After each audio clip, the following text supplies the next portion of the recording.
नमस्कार।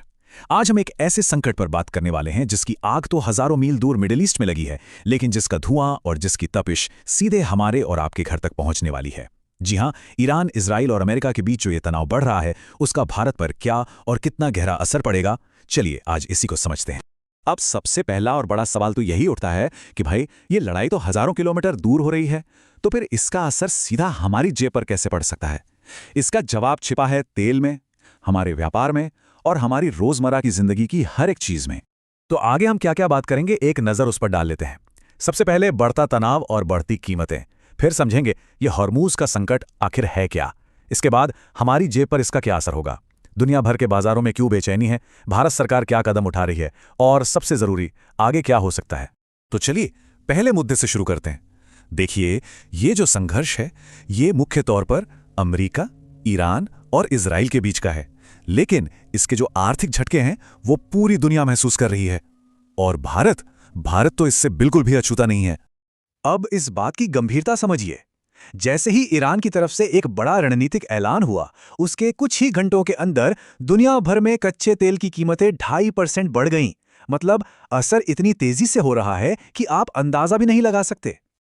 अब बात करते हैं इस पूरे संकट के केंद्र की। इसका नाम है होर्मुज जलजमरूम मध्य। इससे आप समझिए कि ये दुनिया की सबसे जरूरी तेल की धमनी है, मतलब एक ऐसी नस जिसके बिना दुनिया की अर्थव्यवस्था रुक सकती है। तो आखिर ये होर्मुज है क्या चीज? देखिए, ये ईरान और ओमान के बीच समंदर का एक बहुत ही संकरा सा रास्ता है। खाड़ी देशों से जितना भी तेल दुनिया भर में जाता है, उसके ज्यादातर जहाज इसी रास्ते से गुजरते हैं। ये अंतर्राष्ट्रीय व्यापार के लिए एक पुल की तरह है। और ये भारत के लिए इतना जरूरी क्यों है? क्योंकि हमारे देश में जो कच्चा तेल आता है, उसका लगभग आधा यानी 50% इसी पतले से रास्ते से होकर आता है। और अब ईरान ने इसी रास्ते को बंद कर दिया है, जिससे भारत के लिए एक बहुत बड़ा सप्लाई का संकट खड़ा हो गया है।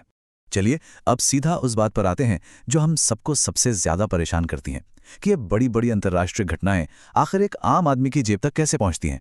मतलब दुनिया के बाजारों से लेकर हमारे पड़ोस के पेट्रोल पंप तक इसका असर क्या होगा? तो सबसे सीधी और बड़ी बात यह है कि अगर हॉर्मुज का ये रास्ता बंद रहता है, तो भारत में पेट्रोल और डीजल 30 रुपए प्रति लीटर तक महंगा हो सकता है। जी, आपने सही सुना, 30 रुपए तक। ये हम सब के बजट के लिए एक बहुत बहुत बड़ा झटका होगा। और मामला सिर्फ पेट्रोल डीजल पर ही नहीं रुकेगा। एक्सपर्ट्स चेतावनी दे रहे हैं कि घरों में इस्तेमाल होने वाली नेचुरल गैस 130% तक उछल सकती है, और सोना भी 30,000 रुपए तक और महंगा हो सकता है। अब थोड़ा और बड़े पैमाने पर देखते हैं। इस संकट की वजह से दुनिया भर के जो पैसे के बाजार हैं, यानी शेयर मार्केट, उनमें हड़कंप मचा हुआ है। इसके झटके पूरे एशिया में महसूस किए जा रहे हैं। जरा इन आंकड़ों पर एक नजर डालिए। दक्षिण कोरिया का बाजार 7%, जापान का 3% और पाकिस्तान का तो 10% तक गिर गया। और अपने देश की बात करें तो भारत का सेंसेक्स भी एक ही झटके में 1000 पॉइंट से ज्यादा टूट गया। ये बाजार में फैले डर को साफ साफ दिखाता है। तो ऐसे मुश्किल हालात में हमारी सरकार क्या कर रही है? चलिए अब भारत के कूटनीतिक कदमों और वहां फंसे अपने नागरिकों को सुरक्षित रखने की कोशिशों पर बात करते हैं। उस वक्त के अमेरिकी राष्ट्रपति डोनाल्ड ट्रंप का ये बयान बताता है कि मामला कितना गंभीर था। उन्होंने कहा था, ये लड़ाई 4 से 5 हफ्ते तक चल सकती है और हमने तो अभी अपनी पूरी ताकत लगाई भी नहीं है। ये बयान दिखाता है कि हालात कितने नाजुक थे। भारत ने भी तुरंत कार्रवाई की। प्रधानमंत्री मोदी ने सऊदी अरब, बहरीन और यूएई के बड़े नेताओं से फोन पर बात की। सबसे जरूरी मुद्दा था वहां रह रहे भारतीय नागरिकों की सुरक्षा। साथ ही दुबई से उड़ानें दोबारा शुरू की गईं और पहले ही जत्थे में 149 फंसे हुए यात्रियों को दिल्ली वापस लाया गया।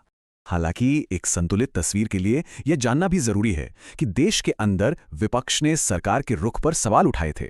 सोनिया गांधी जैसे नेताओं ने ईरान के टॉप लीडर की हत्या पर सरकार की चुप्पी को लेकर सवाल खड़े किए और कहा कि सरकार अपनी जिम्मेदारी से बच रही है।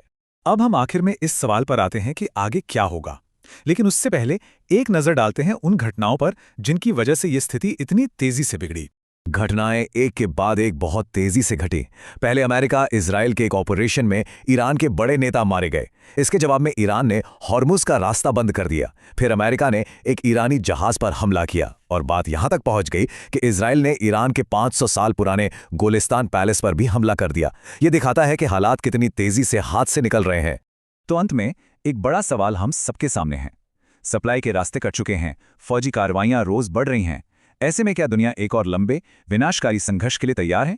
ये एक ऐसा सवाल है जिसका जवाब फिलहाल किसी के पास नहीं है, और जो पूरी दुनिया को चिंता में डाले हुए हैं।